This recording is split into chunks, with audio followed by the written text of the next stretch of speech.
All right, Joe, November 1st, 2014, we had a great show here tonight. Way to start it out, PK. November 1st, the day after Halloween, and here we are at the arena, and I am once again the star of this great show. Thank you.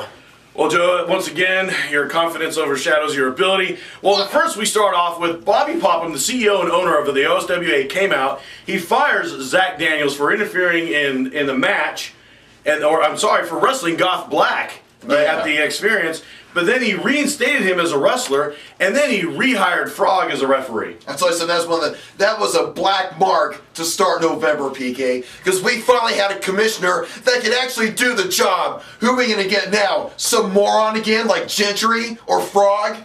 We finally had someone who could do the job, and they get rid of him. Way to go. Why don't you put in for it? Because I'm busy doing my other jobs. I'm busy running this show, PK. Okay. Well, then our first match was a title match for the Generations title. It was a rematch with Keith Cage versus Jimmy Lee. That's right, PK, and I'll tell you something. Once again, Keith Cage proved that he didn't have what it took to be a champion. Well, Joe, I wouldn't necessarily say that. Keith Cage hit Jimmy Lee with his finishing maneuver, the broken cage. All of a sudden, Will Caution's music came on. So he turns and he looks up the entrance ramp to see if he's coming down, and Will Caution doesn't come down, but he does get attacked from behind by Jimmy Lee, who gives him a skull-crushing finale, and Keith Cage lost his opportunity to win again the Generations Championship. That's right. If you stop talking for a second, that just goes to prove that he is not championship material because he was distracted by a stupid song. So Keith Cage, back to the back of the line. Why don't you go home, finish your social studies homework, and start watching start make up on all your stupid little. Start watching your Sesame Street. So, Joe, growing up, all of your trophies were based on your participation, not really placing it anywhere. Does that mean you're not championship material? Anyways, let's move on to the next one. My childhood has nothing to do with this. Your childhood has a lot to do with this. Well, then we had Croatoan. He comes into the ring. He's got two minions that come with him. All of a sudden, he's looking up the exit ramp, and then here comes Wasabi's music. Sushi Roll comes out, and all of a sudden, from behind, you see one of his minions throws off the ropes. It's Wasabi. He attacks the other minion from behind. And attacks Croatoan from behind. Pearl Harbored him. Well, welcome back, Wasabi. Way to take a cheap shot back into the OSWA, and that's the only way he was going to do it, PK. Well, Joe, while they were wrestling, Croatoan and Wasabi were wrestling, Scorn came out to distract Wasabi. Then Taco came out, rolled Scorn into the ring, and ultimately, the way it ended, Scorn and Croatoan, they left with their tails between their legs. Oh, say what you want, PK, but you know what? They're just going to live the fight another day. That's what they're going to do. Well, Joe, then we had Taco and Super Taco versus the Dominion for the Tag Team Championship. Yeah, well, I'll tell you something. But, wait a minute. Look what we have here. What's Wasabi doing here? We just got done talking about his match. He doesn't belong here. Wasabi is back! OSWA! Wasabi-san. Hi. Son, yeah. Croatoan! Scorn! This is not over! That's Queen's English. A man of many words in two different languages. Wasabi, I think he's made his mark. He's going after Croatoan and Scorn. Sure, whatever. Take care, bud. Well, before he came out, we were talking about Taco versus and Super Taco versus the Dominion. It was also the anniversary of when Taco beat Z for the Ultimate Championship. One of the greatest upsets in the history of the entire world of professional wrestling. I refuse to talk about that. Well, then we'll just move on. So the Dominion wind up hitting Super Taco with their finishing maneuver, the Purge, and they get the win and they retain their titles. That's right. Now Super Taco, Taco Grande can get on their little donkeys and go back to that little pueblo in Mexico where they belong. Well, Joe, your animosity towards two guys that are living the American dream is very interesting. They're not living the American dream. Well, Joe, then we had a moment right after the intermission. Psycho from Inc. He came out and he announced his retirement from wrestling. Big, I'll tell you something. Inc., the most dominating tag team I've seen in a long time. And I'll tell you something, it's like I said before during the show, I've never seen such a feared man get so much love and respect and adoration. Well, Psycho was, like you said, Joe, Psycho was half of the original Inc., and I'll tell you something, we're sorry to see him go, but Psycho, we do wish you the best in your future endeavors and with your health. Well, then, Rod Bull came out with his lawyer for an interview, and he announced his protege, Kit Bryson. That's right. And he was introducing him because it was Kit Bryson's first match in the OSWA. I think it's his first match, period. And he went up against quite the wily veteran, Johnny Walker. Well, Joe, I'll tell you something. It was kind of a milk before meat match, in my opinion. More like a meat before milk. But, Joe, I'll tell you something. It was a great debut. At times, he did have the best of Johnny Walker, but ultimately, Johnny Walker hit him with the haggis hanger. I gotta say, I think you might see some great things in the future for Kit Bryson if he plays his cards right. No doubt about it. In fact, we've got Kit Bryson right here.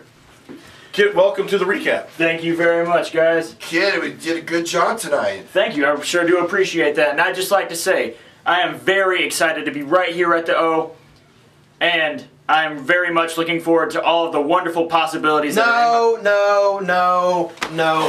Get out of here. PK? Get him out of here. All you ditch diggers out there? I have got to get that kid some better clothes. Look at him. He looks like a homeless person. He looks like he was on Pearl PK, Jam or how's it something. going? Rod? Jeez, You man. doing all right? I'm well. Joe? Hey, man, it's good to see you. You Man, too. of course, we You flew out first class from LAX. You know what? Yesterday. Kit Bryson shouldn't be on here talking about the O.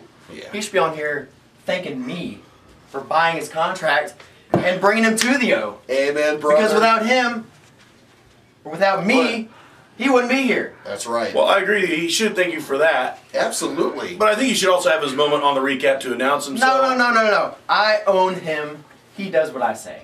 I own his contract. I brought him in here. I can take him out. That is the secret of success, taking ownership. I like that. Gentlemen, I've got way more important business to handle than being right here, so I'm going to go. All right. Hey, man, I'll see you on the Sunset Strip on Wednesday night, baby. Joe. Will you stop doing that, PK? Well, Joe, then after that, we had Lane Cross versus Chad Silver for the Ultimate Yeah, Championship. Lane Cross, I'll tell you something. I've seen so many great things. That guy just came down from South Carolina, and he's taken over. He is the future of this wrestling federation. He is the greatness that this promotion represents. He is the embodiment of championship material. Well, Joe, I'll tell you this much. The Archangel Lane Cross did bring a good match to Chad Silva. You better believe it. But you are right, Joe. You mentioned earlier when we were commentating that he had never been pinned before. That's right. So the reason why is he's either won, or He's won. when he's getting ready to lose, he just kind of leaves the ring or gets disqualified. All right, let's get back out of the spin zone, PK, because you know as well as I do that he's got more talent than most wrestlers I've ever seen, period, in any promotion throughout the United States, Japan, Canada, or wherever you want to go. Well, Joe, Lane Cross, he was starting to lose, so he grabbed the Ultimate title. He went to hit Chad Silva with it.